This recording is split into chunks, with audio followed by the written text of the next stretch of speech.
리전 리프레시는 리전이 새로 엑시큐시 되는 거죠. 리프레시가 되는 경우는 페어런트 뷰가 처음 당연히 자기가 처음 보여질 때 리전이 리프레시가 됩니다. 두 번째는 태스크 플로우에 그 리전을 이렇게 당기면 태스크 플로우가 아직 바인딩이라는 거에 대해서 제가 말씀을 이제 아직 안 드렸지만 보시면 요거를 어제 여기다가 갖다 넣었었잖아요. 그렇죠? 이렇게 당겨서 넣었지 않습니까? 당겨서 넣으면 항상 요 뷰의 바인딩 레이어에 모델단에 여기에 태스크 플로우라는 이런 엑시큐터블 영역에 얘가 만들어져요. 두 개가 있으니까 지금 제가 두 개를 만들었죠. 두 개가 만들어지는데 요 태스크 플로우에 바인딩에 요 태스크 플로우의 바인딩에 여기 리프레시 하고 여기 리프레시 컨디션 이 두 개를 가지고 리프레시가 됩니다. 저 조건이 맞으면 상호 영어로는 뮤추얼 익스클루시브 다이렉트 돼 있어요. 근데 리프레시가 먼저 우선한다. 그래서 리프레시에 if needed라고 되어 있으면 우리가 세팅할 수 있습니다. 하면은 인풋 파라미터 값이 태스크 플로우는 인풋 파라미터를 가지고 있었죠. 인풋 파라미터 값이 바뀌면 자동으로 리프레시가 됩니다. 첫 번째. 두 번째로 좀 이따 할 거 어제 제가 말씀드렸는데 리전과 리전 결국 태스크 플로우 사이에 인터 리전 커뮤니케이션을 하는 거는 이벤트라는 걸 쓰는데요. 컨텍스추얼 이벤트라는 거를 그 컨텍스추얼 이벤트를 내가 그 태스크 플로우가 컨슈밍을 하는데 그 컨슈밍 하는 이벤트 조건에 딱 맞는 놈이 딱 들어오면 그때 이벤트 그 태스크 플로우가 또 리프레시가 됩니다. 리전. 세 번째로 리프레시 컨디션 여기 이제 EL로 쓰는데요. 여기에 true가 되면은 자동으로 리프레시가 돼요. 거기에 어떤 값이 EL로 뭐 세션 스코프에, 리퀘스트 스코프에, 뷰 스코프에 이런 식으로 그렇죠? 그 값이 바뀌면은 걔가 또 리프레시가 돼요. 그렇지만은 리프레시 값이 먼저 우선한다는 거죠. 리프레시 컨디션이 true, false이더라도 리프레시에 if needed가 되어 있으면서 input 파라미터가 바뀌면은 리프레시를 한다는 것이죠. 그런 말입니다. 그리고 근데 하나의 단점이 태스크 플로우를 내가 이렇게 가지고 올 때 이렇게 다시 한 번 더 태스크 플로우를 정리를 어떻게 하느냐 하면은 이 태스크 플로우에 제가 파라미터를 아직 세팅을 안 했는데요. 여기다가 인풋 파라미터를 해놓고 여기다가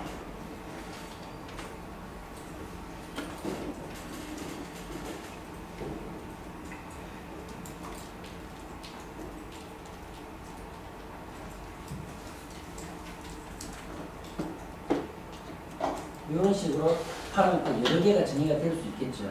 이렇게 되었을 때 내가 이렇게 여기다가 요 EL을 요 태스크플로우 이렇게 당기면 리전으로 당기면 요게 다 나와요. 태스크플로우 파라미터 선언이 됐으니까 넣어라 라는 거죠. 옵션을 하니까 안 넣어도 되죠. 근데 여기에다가 넣을 수도 있고 여기다 넣을 수도 있어요. 무슨 말이냐면은 여기는 맵에다가 java.util.map을 임플리멘트 한 해시맵 이런 걸 가지고 맵에다가 인풋 파라미터 1을 키로 주고 무슨 값, 인풋 파라미터 2를 뭐를 주고 무슨 값 이렇게 한 번에 확 던질 수가 있어요. 이렇게 인풋 파라미터 여기다가 써도 되고 여기다가도 써도 됩니다. 이런 경우에는 맵 안에 값이 전체적으로 이렇게 돌아오면은 인풋 파라미터 값이 바뀌더라도 얘가 안에 인풋 파라미터 실제로 까서 하나하나 비교를 해서 리프레시를 하지 않아요. 그래서 맵으로 던질 때는 리프레시가 안 된다라는 거죠. 이 내용이고요. 그래서 파라미터를 이렇게 보낼 수가 있습니다. 그래서 그때 리전이 리프레시가 자 실습 이제 리전 리프레시 지금 하고자 하는 실습은 요 인덱스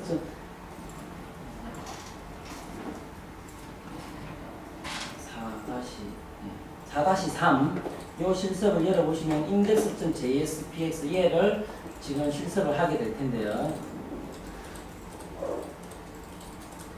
자, 여기서 요거 두 개 똑같이 생겼죠.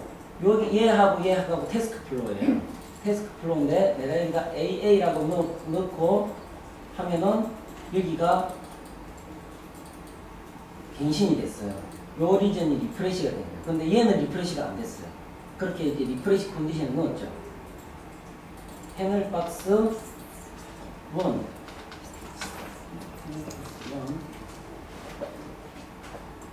3 이제만 내가 패널 박스 2에다가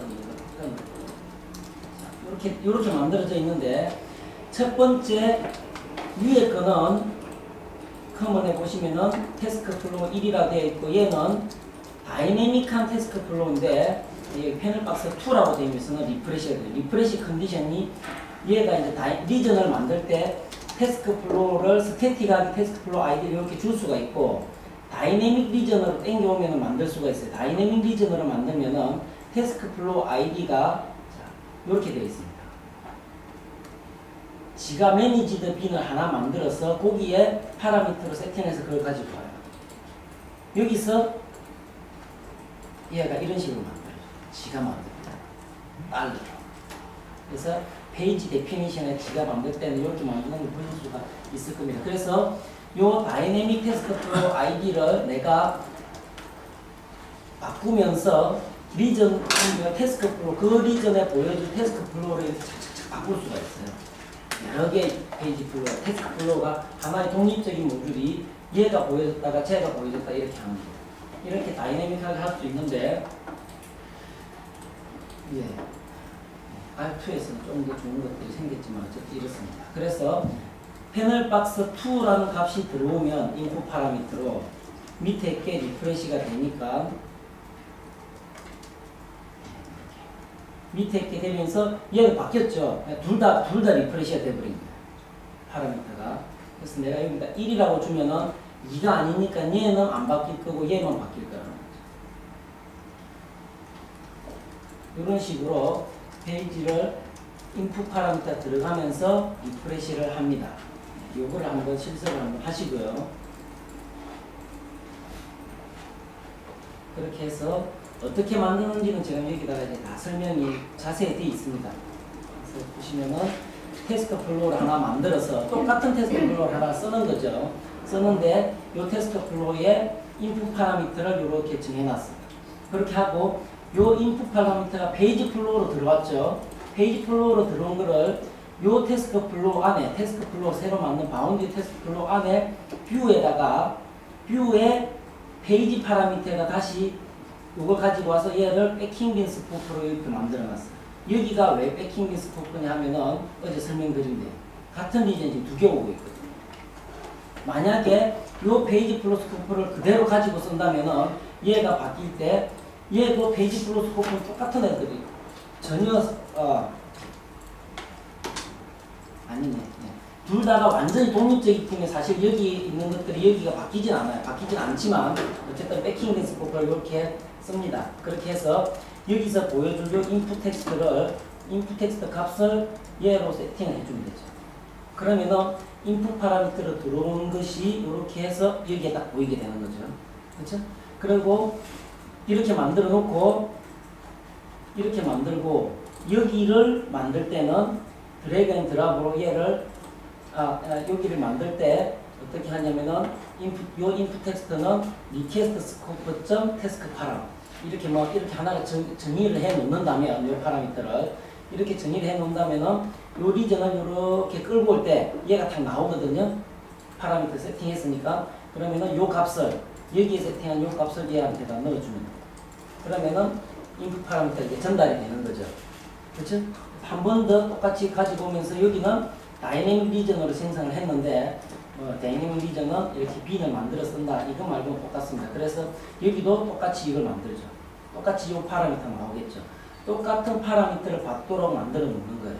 만들어 놓고 페이지 1번에는 리프레시를 if needed, 2번에는 놔두고 리프레시 컨디션을 여기 이걸로 이렇게 해보시면은 페이지가 인풋 텍스트에 여기 있는 얘는 어떻게 돼야 되겠죠? 파셜 서밋. 페이지가 바뀌지 않으면 무조건 파셜 서밋이다 생각하시면 돼요. 네. 파셜 서밋을 해주시면은 요 리전에 AF 리전에 파셜 트리그를 여기를 안 잡아놔도 바뀐다. 파셜 트리그를 안 잡는다라는 걸 아셔야 돼요. 지금 여기서 말씀드립니다.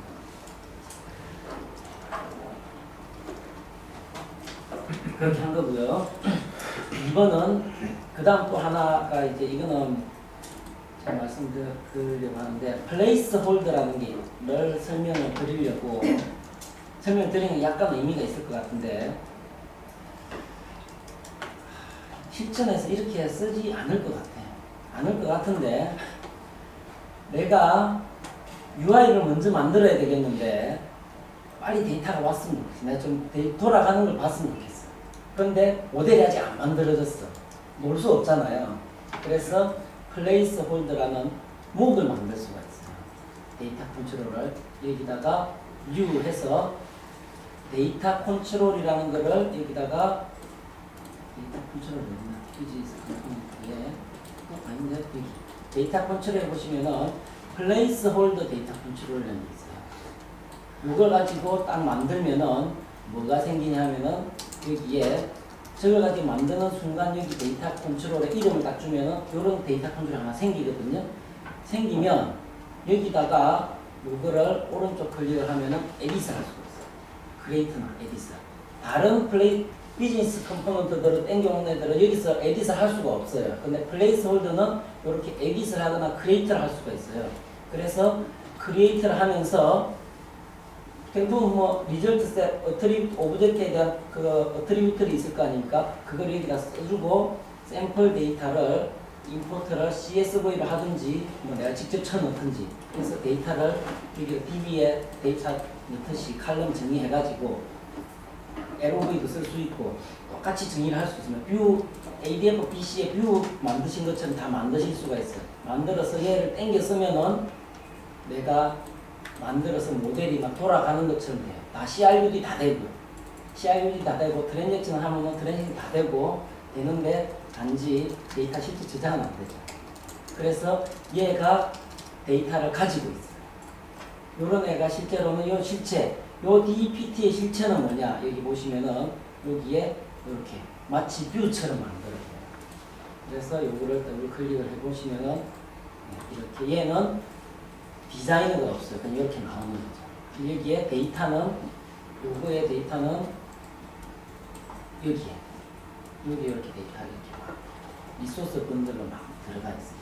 샘플 아까 엑셀로는 요거를 가지고 나오기 전에 만들기 미리 이제 XML 같은 거라든지 아니면은 그러니까 약간의 데이터와 스키마가 있다면은 이걸 가지고 만들면은 원칙적으로는 저렇게 하면은 페이지를 만들면은 요 데이터 컨트롤이 만들어지거든요. 그래서 네이밍 룰만 미리 정해져 있으면은 얘만 실제로 똑같은 여기서만 조절만 딱 해주면은 요 페이지를 고치지 않고 실제로 갖다 붙일 수가 있습니다. 네이밍 룰이 같다면.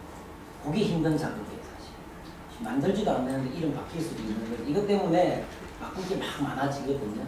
어쨌든 이런 것들이 있다라는 것을 말씀드리고요. 그래서 그걸 가지고 이제 다이내믹 리전을 여기다가 하는 거를 설명을 드렸고요. 설명했고, 컨텍스추얼 이벤트 프레임워크는 이제 제가 설명을 드릴 건데 어떤 내용이냐, 일단 내용부터 보시면은 실행이 이렇게 실행이 될 거예요. 이렇게 실행이 되는데 여기가 리전, 여기도 리전, 여기도 리전이에요. 세 개의 리전을 가지고 있는 하나의 페이지가 있는 거죠. 이 페이지에서 내가 이 버튼을 누르면 오디오를 켜라, 끄라라는 이벤트가 날아간다는 거죠. 그러면은 오디오만 켜져요. TV를 켜라 하면 TV만 켜져요. 이런 이벤트를 내가 이쪽 리전에서 만들었는데 이쪽 리전, 이쪽 리전에서 그 이벤트를 컨슈밍을 하는 거죠. 서로 인터 커뮤니케이션을 하는 방법을 이제 이렇게 했는데요. 몇 년 전에 만들었을 때 생각이 나. 그림을 그려가지고 색깔 있는 그림 사면 제가 이런 멀티미디어 쪽에 전혀 안 모르거든요. 색깔을 어떻게 빼나 이런 거 잘 생각했었던 기억이 나는데 어쨌든 컨텍스추얼 이벤트 프레임워크는 그런 겁니다. 그래서 리전과 페어런트 간에 서로 커뮤니케이션 할 수 있는 방법이에요. 그래서 뭐냐 하면은 오라클 제품들의 태스크 플로우를 많이 끌어당기는 오라클 뭐 퓨전 앱스를 하더라도 마찬가지예요. 많은 태스크 플로우를 내가 가지고 하거든요. 만들어 놓은 거죠. 오라클이 서비스로 태스크 플로우를 많이 만들어 놨는데 그것들 사이에 커뮤니케이션 하는 거를 전부 다 이벤트로 이렇게 걸어 놓습니다. 그런 거를 보실 수가 있는데 이런 컨텍스추얼 이벤트는 전부 다 바인딩 레이어에서 일어난다. 무슨 말이냐면은 모든 이벤트 프로바이더 컨슈머를 전부 다 바인딩 레이어에다 지정을 한다는 뜻이에요. JSPX UI에다가 하는 게 아니다 라는 거를 설명하시고, 바인딩 레이어가 뭐가 안 된다 이러면은 페이지 데피니션을 보고 열심히 이제 뭐가 문제인지 봐요. 그래서 이벤트가 발생하는 메커니즘을 보면은 프로바이더가 이벤트를 발생을 하겠죠. 발생을 시키면 그 이벤트가 발생한 바인딩 컨테이너에게, 그렇게 이제 페이지 데피니션을 가지고 바인딩 컨테이너라는 게 만들어지는데, 요 바인딩 컨테이너, 그 바인딩 컨테이너 어디에 있을까요? 요 리전 안에 있겠죠. 그 바인딩 컨테이너가 자기가 어떻게 하는 게 아니고 위에 페어런트 바인딩 컨테이너한테 또 전달을 해요. 지금 이 경우는 요 전체 페이지를 가지고 있는 걔한테 전달하고, 또 있으면은 그 위에 또 넣고, 그래서 태스크 플로우에 어제 EMPT, EPT 트랜잭션 할 때 보시면은 매니지 인플로이 밑에 모디파이 인플로이 태스크 플로우가 있고, 모디파이 태스크 인플로이 밑에 크리에이터 디플로이 디파트먼트라는 태스크 플로우가 또 있었죠. 태스크 플로우가 바운디드 태스크 플로우가 계속해서 이렇게 막 쌓여져 있을 수가 있어요. 그러면은 계속 올라갑니다. 이벤트가. 계속 이벤트가 전달되면은 맨 끝에 탑 레벨에 딱 가면은 그때부터 이 이벤트를 디스패치 하는 놈이 있어요. 디스패치를 선언을 하거든요. 그 디스패치를 그때부터 찾아요. 찾아서 딱 보면은 걔가 이제 컨슈머한테 그 이벤트를 전달합니다. 실은 뭐 브로드캐스팅은 이라고 이야기는 좀 하기 힘들죠. 그런 식으로 되는데, 이 이벤트 프레임워크의 구성 요소는 이벤트가 있을 것이고, 그럼 이벤트는 뭐냐면은 요 이벤트가 들어갈 때에 제일 중요한 건 뭐죠? 메시지죠. 그 이벤트에 들어있는 페이로드. 뭐를 내가 전달해 줘야 될까? 어떤 메시지를. 이게 중요하겠죠. 그 다음에 그 이벤트를 어떤 놈이, 유저가 밸류를 바꿨을 때 인풋 텍스트, UI 컴포넌트에 모든 것은 다 UI 컴포넌트다. 그 중에서 UIX 밸류 홀더, 그것들이 다 이제 인풋을 받는 데이터를 가지고 있는 애들인데, 그런 애들의 밸류가 바뀌었을 때, 테이블에서 혹은 뭐 트리나 이런 데서 현재로, 바인딩에 있는 이터레이트의 현재로가 바뀌었을 때, 다른 로로, 혹은 버튼이 눌려졌을 때, 요때 이벤트를 우리가 발생을 시킬 수가 있어요. 그래서 버튼에다 이벤트를 하면은 자동으로 액션 이벤트가 실행이 되죠. 그 바인딩 컨텍스추얼 이벤트를 프로바이드 할 이벤트가 페이지 데피니션에 선언이 된다는 뜻이죠. 만들어진다. 그런 거고요. 이벤트 컨슈머는 항상 자바 메소드예요. EL로 이제 이벤트 컨슈머를 등록하는데, 여기서 이게 조금 제가 봤을 때 좀 지저분해져. 이거 아마도 갱신이 될 것 같은데, 이벤트 컨슈머를 자바 클래스로 이제 만드는, 이건 오케이지. 내가 뭐 자바에서 일단 페이로드 받아가지고 어떻게 처리를 하면 되는데, 요 자바 클래스를 데이터 컨트롤로 만들었었어요. 데이터 컨트롤로, 포조 데이터 컨트롤이라는 걸로 만들었었습니다. 이게 조금 제가 좀 이상해요. 이렇게 쓸 필요가 없을 것 같은데 어쨌든 호조 데이터 컨트롤러 등록을 해서 사용을 합니다. 그리고 디스패처가 있죠. 컨슈머와 이벤트 프로듀서가 있으면은 디스패처가 프로듀서와 컨슈머를 이렇게 매핑을 하는 거죠. 그래서 무슨 말이냐면 주로 이렇게 하는 거죠. 요 리전이 있고 요 리전이 있고 요 리전이 있으면은 내가 그 리전을 사용하는 내 페이지가 주로 디스패치를 하는 거죠. 요 안에서 내가 얘 쓰고 얘 쓰는데 얘들이 이벤트가 있다 이런 인터페이스 다큐멘테이션이 되어 있어야 되죠. 그러면은 다큐멘테이션이 주로 이런 거죠. 내 리전에서는 자 이제 썼습니다. 어떤 내용을 한다. 내 태스크 플로우는 두 번째로 인풋 파라미터는 이런 것이다. 그 다음에 리턴 파라미터는 이런 것이고 언제 리프레시가 된다. 그렇죠? 그 다음에 나는 여기서 어떤 경우에는 이런 이벤트를 발생을 시키는데 페이로드는 뭐다 라는 거를 다큐멘테이션을 해야 돼요. 제대로 된 테스트. 그 안에 거는 네가 알 바 아니고 그거죠. 그렇게 만들어 놓으면은 이제 요 페이지를 컴포지 조합을 하는 사람이 나는 그냥 컨슈밍은 어떻게 한다. 이런 이벤트가 오면 나는 바뀔 수가 있다. 이런 거를 이런 것도 다큐멘테이션 되면은 페이지를 조합을 하는 사람이 딱 디스패치를 수능을 할 수가 있는 것이죠. 이런 식으로 참으로 한국 IT적이지 않죠. 설계를 이런 식으로 안 해봤으니까.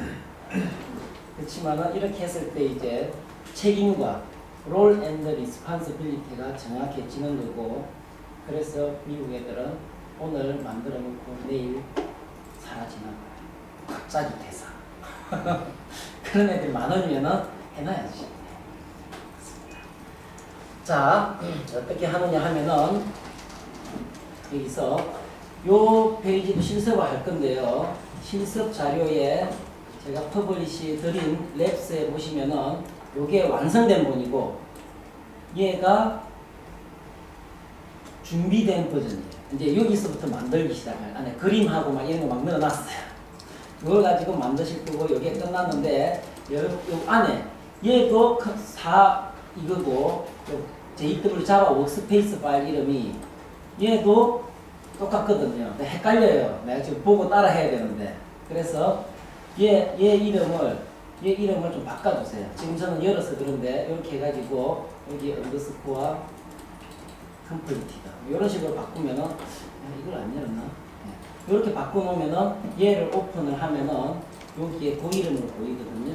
그렇게 해서 이제 보고 따라하기를 하시면 됩니다. 그런데 자 정확하게 설명을 이렇게 되어 있습니다. 순서가 이렇습니다.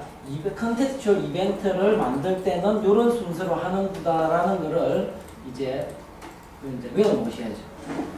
이벤트를 생성한 UI 컴포넌트의 이벤트를 정의를 해놓고 프로듀서를 정의를 하고 그 프로듀서를 정의를 할 때 페이로드를 같이 정의합니다. 하고 컨슈밍할 자바 메소드를 자바 클래스를 만들어 놓고 얘를 오른쪽 클릭을 하면은 크리에이터 데이터 컨트롤이 나와요. 자바 클래스에서 오른쪽 클릭을 하면은 그렇게 해놓고 이벤트를 컨슈밍할 페이지를 만들겠죠. 그 안에서 메소드 액션이라는 거를 페이지 데피니션에다가 정의를 하고 거기다가 인풋 파라미터는 페이로드가 어떤 거일지 모르니까 항상 자바 렌즈 오브젝트를 받는 메소드 액션이라는 걸 하나 만들어요. 바인딩 만들고 그러면 걔가 실행이 될 거거든요. 그 다음에는 컨슈머에서는 그 자바 클래스가 내 페이지를 제어를 하면 되죠. 어디로 보내든지 어제 보셨죠? set view router, 내비게이터 어디로 딴 데로 보내버리거나 아니면은 add partial target에서 페이지를 갱신시켜버리거나 아니면 팝업을 띄우거나 메시지가 도착했습니다. 이렇게 될 수도 있겠죠. 그런 식은 아니겠지만 그런 식으로 해놓고 네 번째로 디스패처를 만들면서 프로듀스와 컨슈머를 매핑을 시킵니다. 그렇게 합니다. 자, 시작 전에 태스크 플로우를 TV 플로우랑 오디오 플로우를 만들고 TV 뷰 그러니까 요걸 만드는 거죠. 여기에 뷰, 오디오 뷰를 만들고 리모트 컨트롤 플로우를 여기다가 만들어 놓는 거죠. 근데 여기가 파지아 트리크가 있을 이유가 없는데 이건 제가 봤을 때 좀 잘못된 것 같아요. 여기는 이벤트 자동으로 되기 때문에 파셜 트리거가 없어도 돼요. 설명대로는. 어쨌든 그렇고 그 다음에 리모컨을 만들고 요 세 개의 리전을 폼으로 이렇게 감싸는 걸 일단 만들 수가 있죠. 자 어떻게 되어 있느냐. 소스를 보시면은 지금 이 부분은 각각의 페이지를 만드는 데 대해서는 그렇게 설명이 되어 있지 않습니다. 그런데 하나 한번 볼까요? 그래서 무슨 말이냐 하면 리모컨 플로우가 하나 있고요. 오디오 플로우가 하나 있고 TV 플로우가 하나 있다는 뜻이죠. 그래서 오디오 플로우를 보시면은 오디오 플로우에서는 페이지가 하나 딱 있는데요. 요 페이지에 보시면은 소스가 이미지가 요걸 만들어져 있습니다. 이렇게 만들어져 있고 소스가 아주 간단할 것 같은데 그렇죠. 소스가 이것밖에 없어요. 패널 그룹 레이아웃에다가 이미지를 하나 띡 갖다 놓은 거고 여기다가 패널 그룹에다 바인딩을 해놓네요. 사실 이것도 바인딩도 전혀 필요 없어요. 필요 없는데 해놓은 거네. 꼭 해야 된다 이렇게 외우지 마시라는 뜻이에요. 할 필요가 없어요. 이렇게. 어쨌든 이미지가 이렇게 되어 있고요. 찾기 쉽게 제가 이제 초창기에 만들어가지고 이렇게 되어 있는 것이고요. 똑같이 TV 플로우도 똑같아요. 만든 거는 똑같죠. 그 다음에 여기에는 리모트 컨트롤 플로우도 단추 2개 있는 거죠. 단추 두 개 있는데 이렇게 만들어 놓는데 만들어 놓고 요 단추를 잘 보시면은 요 단추에 비헤이비어에 딱 보시면은 저 밑에 요 항목이 있어요. 그러면서 여기다가 내가 크리에이터를 합니다. 아무 단추도 한번 만들어 볼까요?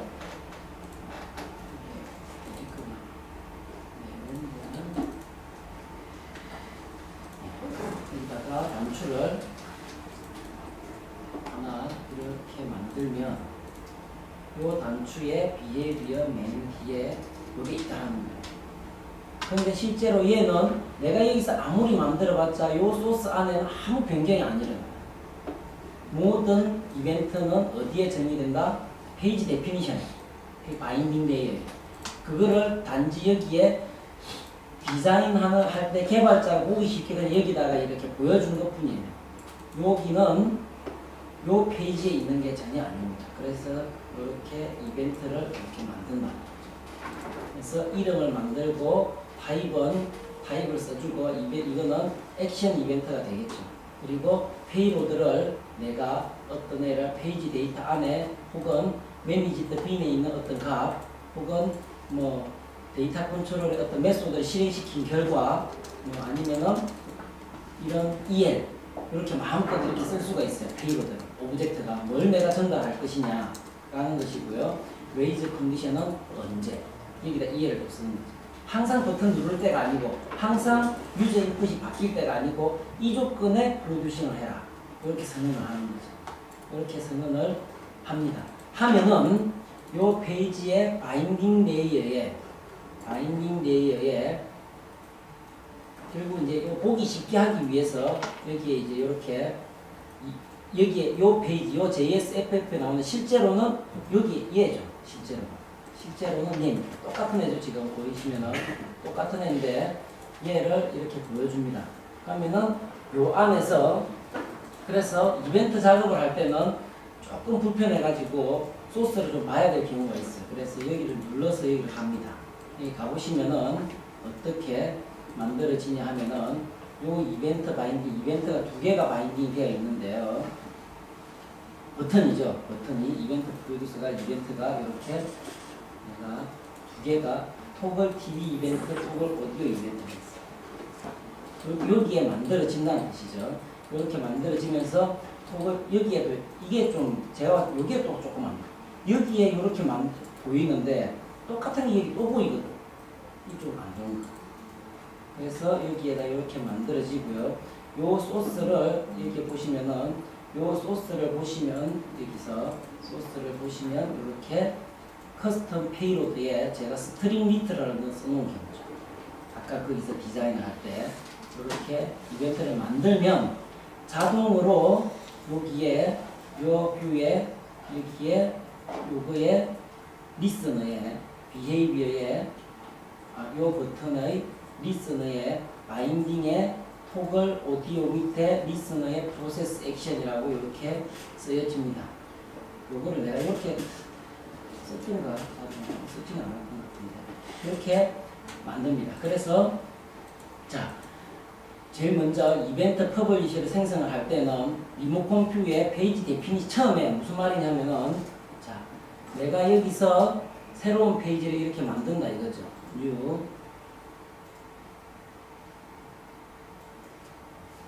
페이지 프래그먼트 이렇게 보통 페이지 프래그먼트를 만들 때 이렇게 만들진 않죠.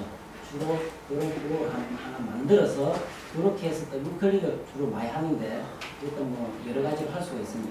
이렇게 해서 페이지 데피니션을 페이지 프래그먼트를 만들면 얘는 여기가 없다라는 아직 아무것도 안 만들어졌거든요. 이 말인데 여기서 요 페이지에 대해서 오른쪽 클릭하면은 원투 페이지 데피니션이 있거든요. 없을 때는 요걸 눌러주시면은 없는데요. 만들까요? 이렇게 그럼 만들면 그때 이제 여기서 활성화 페이지 데피니션 그때는 이제 여기서 바인딩을 보면은 여기서 리프레시가 만들고 나서 리프레시가 안 되네. 여기가 아직 비활성화 그냥 만들어졌는데 그쵸? 얘는 껐다 키면 껐다 키면 다시 나오는데 이렇게 페이지 데피니션을 만들라는 것처럼 만들어서 여기에 프로퍼티 비헤이비어의 이벤트를 애드를 합니다. 거기에 이벤트 타입의 액션 이벤트라고 씁니다. 아까 말씀드렸을 때 이벤트 종류가 요거가 있는데 이렇게 액션 이벤트라고 쓰라라고 이벤트 타입에다가 씁니다.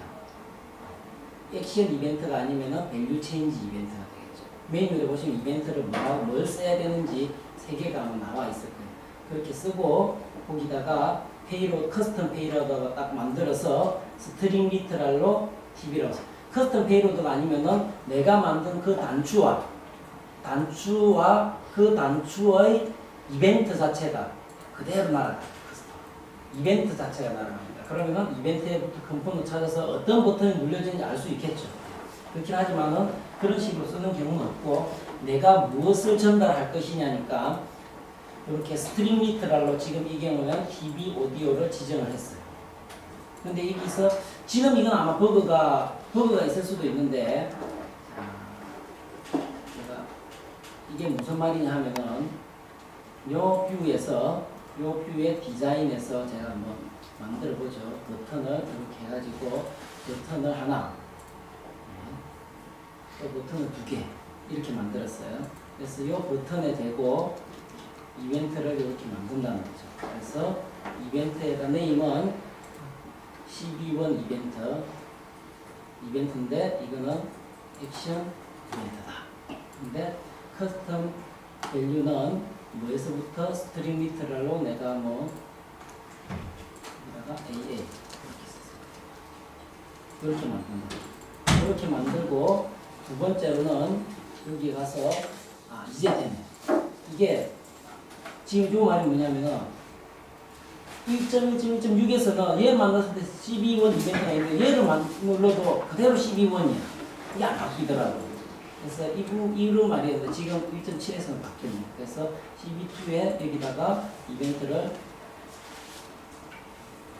이 이벤트 이름이고요. 이것도 액션 이벤트라고 쓰시고 여기서 스트링 리터럴로 이런 식으로 쓰시면 이 페이지의 데피니션에 이렇게 만들어진다. 똑같이 만들어졌죠 지금.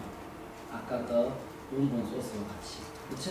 그렇게 해서 이 이벤트를 눌렀을 때 여기에 페이로드가 이렇게 정해지는 거죠. 이렇게 한다라는 뜻입니다. 그래서 바인딩에 보시면은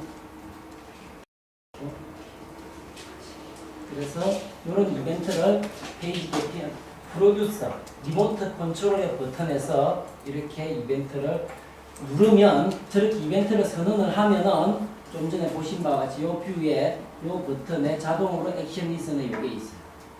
그럼 이제 여기서 우리가 질문이 나올 수가 있죠. 아니 나는 요 버튼 누르면 요 안에서 딴 일 해야 된다니까. 이벤트도 발생하지만 컨텍스추얼 이벤트도 발생해야 되지만 딴 일도 해야 돼. 액션 리스너에서 어떡하죠? 그 딴 일 하는 액션 리스너에서 자바 메소드로 요 액션 이벤트를 갖다 이렇게 해놓고 이벤트를 정의해놓고 여기 액션 리스너를 원래 내가 하고자 하는 애로 원복시켜놓고 그 안에서 이벤트를 자바 메소드로 발생을 시켜. 어떻게? 저는 모르지만 구글에 있어요. 조비네스라고 이 사람이 그걸 써놨더라고요. 저도 이게 되게 궁금했는데 이 사람이 이게 좀 잘하는 사람 조비네스의 컨텍스추얼 이벤트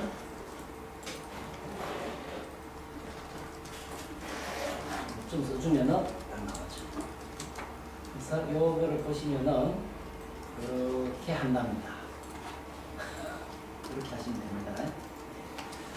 그렇게 해서 이벤트를 만들고요. 이벤트를 만들면은 자 이벤트에 이렇게 이제 요 제일 밑에 있는 요 말은 무슨 말이냐 하면은 요 바인딩 레이어에 바이의 바인딩에 요 바인딩 레이어에 요 이벤트 바인딩에 요 이벤트가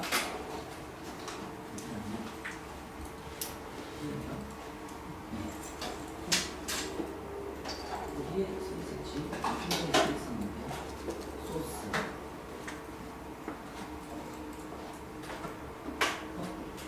여기 요 이벤트 바인딩 이게 왜 안 찾으시지? 이벤트 바인딩에 아드에 있구나. 여기에 리서너에 요게 자바 엑스 베이시스에 이건 JSF 표준의 이벤트라는 건 만들어져 있다라는 거죠. 액션 리스너라는 게 이벤트의 액션 리스너, 자바 엑스 베이시스의 이벤트의 액션 리스너가 이렇게 사용이 된다라는 뜻입니다. 그 안에 무슨 깊은 내용이 자바 베이시스의 저 이벤트가 ADF의 바인딩 레이어의 컨텍스추얼 이벤트와 상관없이 뭐가 사용이 되는지는 좀 공부를 안 해봤네요.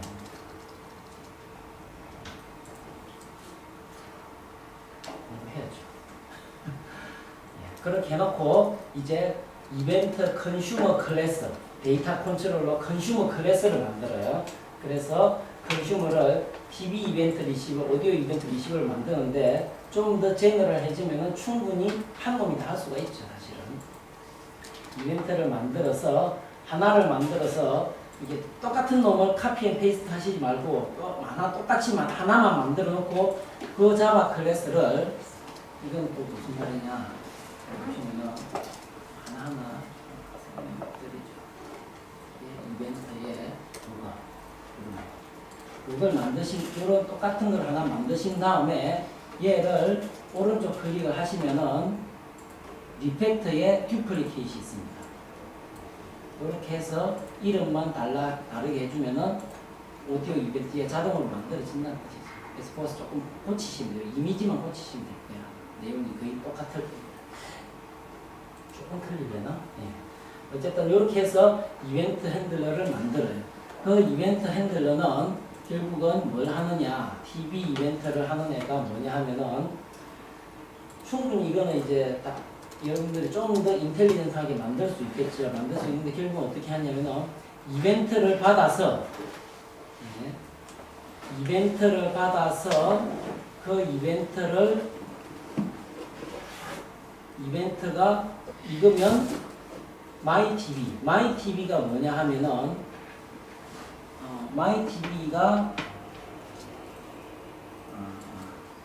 마이TV가 여기에 있는 TV뷰라는 이벤트가 되네요. 이벤트 이게 뭐지?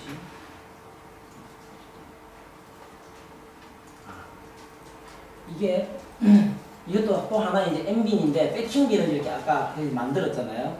보시면 테이블에 TV랑 요쪽 JSFF를 보시면은 뭐 별건 아니고 요 TV뷰 요거 패킹빈을 가지고 있는 패널 그룹하고 이미지를 가지고 있는데 참 지금 생각하면 허접하게 만들어놨네요. 저런 식으로 할 필요가 없는 거죠, 전혀.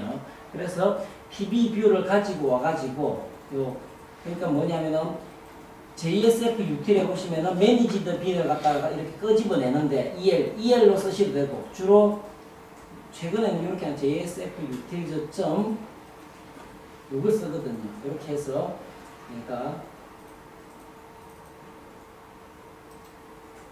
여기다가 이걸 대하고 이렇게 쓰는 거죠. 이렇게 하고 이렇게 쓰면은 그랑 똑같은 거예요. 그래서 내가 EL 자바 클래스에서 자바의 소스에서 EL을 써서 지금 현재 활성화되어 있는 애 뉴를 하시는 게 아니죠. myTV라는 저 TV빈을 뉴를 하면은 또 다른 인스턴스 만들어지는 게 뉴가 하는 게 아니고 지금 현재 JSF가 관리하는 매니지드 빈 중에서 백킹빈 스코프에 있는 애를 찾아오는 거죠. 찾아와서 왜냐면 그 뷰가 보여줄 때 지가 할 테니까요. 찾아와서 그 안에서 온오프를 만들어 버립니다. 온오프를 만들고 걔를 사실은 add partial 타겟을 해줘야 되는데 그래서 아마도 저기다가 partial 타겟을 넣었나 봐요. 이 이벤트는 그 컨슈밍을 하고 나서 요 안에서 사실 이렇게 하면 안 되죠. 요 안에서 TV뷰에 있는 바인딩을 가지고 와서 걔를 my TV뷰에서 get T1을 했죠. 이렇게 하고 여기서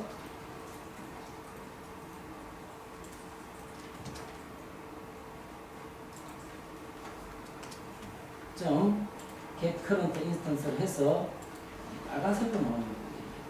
점 이렇게 해서 여기서 어떻게 써야 될까요? my TV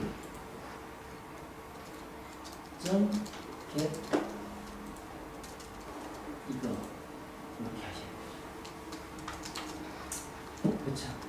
이벤트 들어왔으니까 이렇게 하면은 밀어넣어 주게 되는 건데 이거 만들 당시에는 실력이 좀 부족해가지고 이렇습니다. 그래서 이렇게 해서 이벤트 데이터 자바 클래스를 만들어 놓습니다. 자바 클래스를 만든 후에 얘를 오른쪽 클릭을 해서 크리에이터 데이터 컨트롤을 한다. 크리에이터 데이터 컨트롤 하면은 요런 XML로 데피니션과 함께 여기에 데이터 컨트롤에 요거와 요거가 생겼어요. 이렇게 생기면 요 데이터 컨트롤을 컨슈밍할 페이지, 요런 오디오 뷰 얘가 컨슈밍을 하겠죠. 얘의 바인딩에 가서 없으면 만들고 요 안에다가 핸들 오디오 이벤트 요걸 만들라는 것이죠. 뭘 만들어라? 아까 순서 여기에 데이터 컨트롤로 만든다 했죠. 만들었죠. 그 다음에 이벤트를 컨슈밍한 페이지 데피니션에 메소드 액션을 정의한다. 메소드 액션을 정의를 플러스를 한다. 얘 아니고 메소드 액션 만드는데 요 안에 있는 메소드에 TV 오디오 이벤트를 딱 누르면은 요 메소드 하나가 오브젝트를 페이로드로 받는 애가 딱 있으면은 여기 여러 개가 있으면 여러 개가 나오죠. 그 중에서 실제 메소드를 이렇게 오케이 해 놓는다.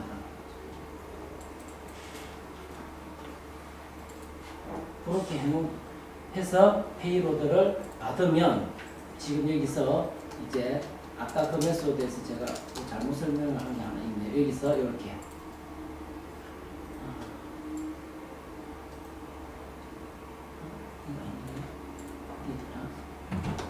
페이로드를 받으면은 여기에 페이로드가 어떻게 페이로드가 아까 스태틱 밸류로 TV 혹은 뭐 오디오 이렇게 썼잖아요. 그래서 그 이벤트는 페이로드는 이거 아니면 이거 페이로드가 오브젝트지만 실제로는 지금 스트링 리트라고 스트링이 오는 거죠.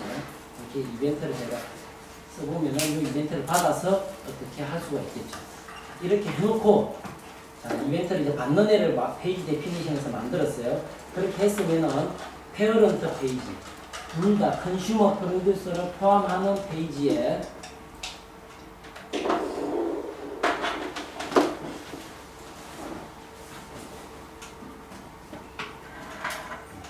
여기에 이벤트 디스패처를 구성합니다. 그게 이제 어떻게 하냐면은 이벤트를 지금 요 샘플에서는 이벤트를 얘가 디스패치 할 거거든요. 그래서 얘의 바인딩에 요 바인딩이 3개가 있으니까 이렇게 되어 있는 거죠. 요 이벤트에다가 참 불편하죠. 여기서는 어디다 만들어야 되냐면은 여기서 오른쪽 클릭을 이렇게 만들어요. Insert inside event map. 이렇게 있습니다. 여기에 따로 뭐 딱히 만들 데가 없어요. 그래서 여기다 오른쪽 클릭을 해서 Insert inside event map을 해서 이 이벤트 맵을 만들고요. 이 이벤트 맵 안에 톡을 이걸 만듭니다. 여기다가 이벤트를 이렇게 만듭니다. 그래서 네임을 써서 만들면은 얘가 나오고요. 뭐 안에 프로듀스가 있고 컨슈머는 얘다. 이렇게 세팅을 하게 됩니다. 그러면은 여기서 이벤트 맵을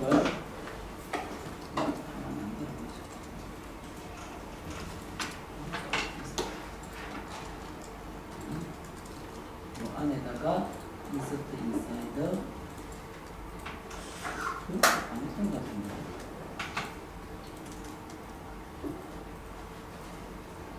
이렇게 안 했어.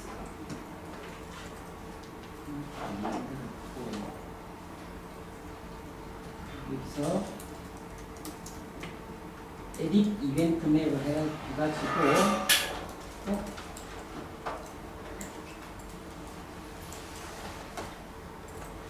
지금 요 화면이 나와야 되는데 얘 어떻게 나왔지? 안에 이벤트가 이벤트가 2개가 있어서 그렇구만. 얘를 지우고 그 이벤트 맵 안에다가 인서트 여기다가 이벤트 맵이 여기 있구나.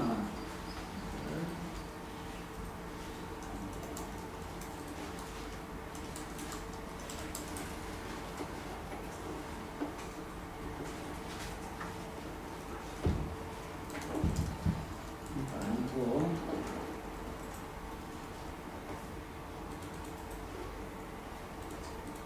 있으니까 얘기만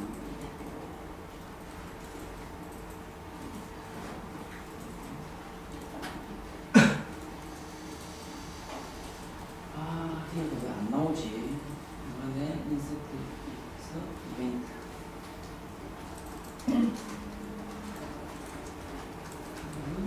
나왔고 플러스 아이콘 어디 갔지? 어딘가에 있다고 지금 돼 있는데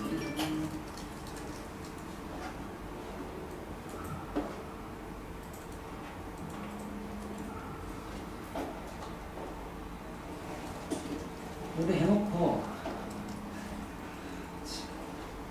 그 말이 아니었네요.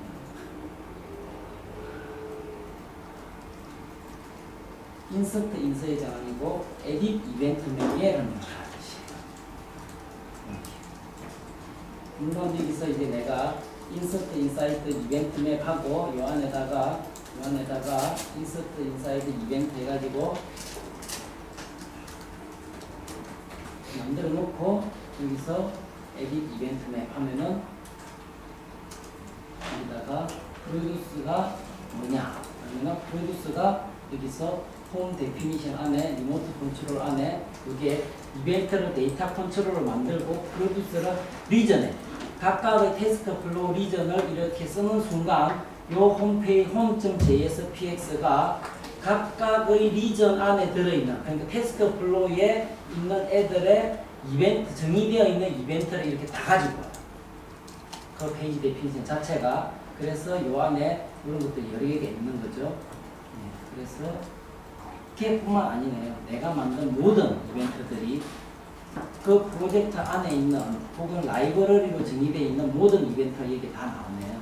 그래서 요 안에 토글 TV, 토글 오디오 이런 이벤트를 만들고요. 그러면은 이벤트 네임이 얘가 되는데 컨슈머는 나는 홈페이지 안에 누구냐 지금 오디오 이벤트니까 오디오 플로우한테 핸들 오디오 이벤트 얘가 컨슈머가 되겠죠. 그리고 페이로드는 이벤트가 발생이 됐는데 그 이벤트의 페이로드는 이렇게 여기는 항상 로드라고 사실 요 파란 네임 이것도 사실 여기 가지고 와야 되는데 요 안에 여기 여기에 있는 요 이름입니다. 요 이름을 써줘야 되는데 얘가 좀 부분이 조금 안 돼요. 그래서 이 이벤트 맵에서 내가 프로듀스를 홈페이지에서 리모트 컨트롤해서 TV다 이렇게 하면은 토글 TV 이벤트, 요거는 저 프로듀스에 써놓은 이벤트가 되는 거죠. 그렇게 하고 컨슈머는 TV가 오면은 TV 프로에 얘한테 내가 갖다 주겠다. 뭐를? 페이로드. 요 파라미터 안에다가 뭘 쓰느냐?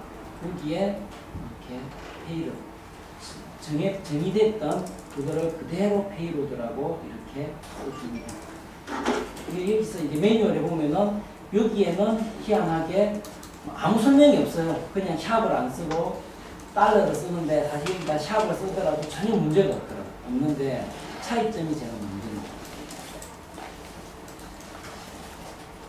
그래서 하면은 이벤트 맵에 얘가 하나 생깁니다. 인서트 인사이드 하는 게 아니고 여기서 오른쪽 클릭해서 에딧 이벤트 맵 통해서 이벤트를 이렇게 하면은 프로듀서와 컨슈머가 이렇게 마킹이 되고 파라미터는 뭐다 이렇게 세팅이 됩니다. 여기는 왜 달러 페이로드일까요? 이 달러 페이로드 이거는 프로듀서한테 가보면 되죠. 프로듀서의 프로듀서가 컨트롤 플로우죠. 리모트 컨트롤의 이벤트 바인딩의 토글 TV 이벤트에 이게 소스를 한번 볼까요?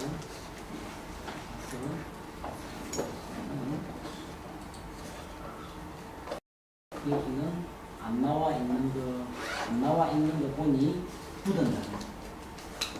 무슨 말이냐면 여기에 컨슈머 파라미터에 얘는 뭐냐면은 그 핸들 메소드의 파라미터 이름이 되고요. 여기는 부든자로 페이로드라고 L을 대문자로 써줍니다. 아무 설명이 없으면은 쟤는 그렇게 써주면은 제가 알아서 합니다.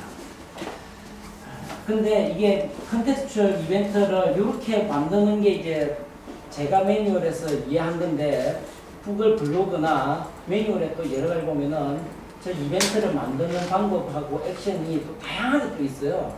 근데 뭐 저는 이 정도만 하면 되지 않을까 싶습니다. 그래서 이렇게 이벤트를 만든다. 그래서 아까 테스트 리전을 만들어서 이 4-3번 리전의 index.jsp x 리전을 하나의 리전을 만들어서 그거를 여기에다 갖다 놓는데 어떨 경우에는 두 번 갖다 놓고 A만 리프레시, B 리전만 리프레시, A 리전만 리프레시가 되거나, B 리전만 리프레시 되거나, 둘 다 되거나 그런 생각을 했었고요. 컨텍스추얼 이벤트 데피니션을 이렇게 어떻게 찾아내는가. 그래서 XML, 여기 XML을 좀 잘 뒤져볼 필요가 있다라는 것을 말씀을 드리고요. 여기까지 생각보다 이 컨텍스추얼 이벤트가 할 게 많거든요. 그래서 아까 말씀드린 대로 컴플리트 된 거를 봐가면서 이니셜 프로젝트부터 시작을 해서 시작을 하시기 전에 요 랩에 얘 이름을 여기 프로젝트 이름을 바꾸면은 프로젝트 워크스페이스가 구분이 되니까요. 봐가면서 하셔서 11시까지 두 개의 실습을 하시기 바랍니다. 그러니까 컨텍스추얼 이벤트는 우리가 설계를 잘 안 하기 때문에 하다 보면 잘 안 써요. 잘 안 쓰는데 오라클 솔루션이나 이런 것들을 퓨전 앱스도 마찬가지 하시다 보면은 이런 이벤트가 반드시 선언되어 있는 거 보실 수가 있어요. 여기 오라클 BPM에서 이런 거죠. BPM 워크스페이스에 어프루벌, 휴먼 태스크에 어프루벌이 있잖아요. 누가 어프루벌 하면 저쪽 딴 데 가서 뭘 하고 싶다는 거예요. 그러면 거기에 이벤트를 단말하는 거지. 그렇게 달 수가 있습니다. 그러면은 그런 거를 이벤트를 이용해서 소스를 남이 만든 소스 고치려고 하지 말고 이벤트를 통해서 선택이 하는 부분을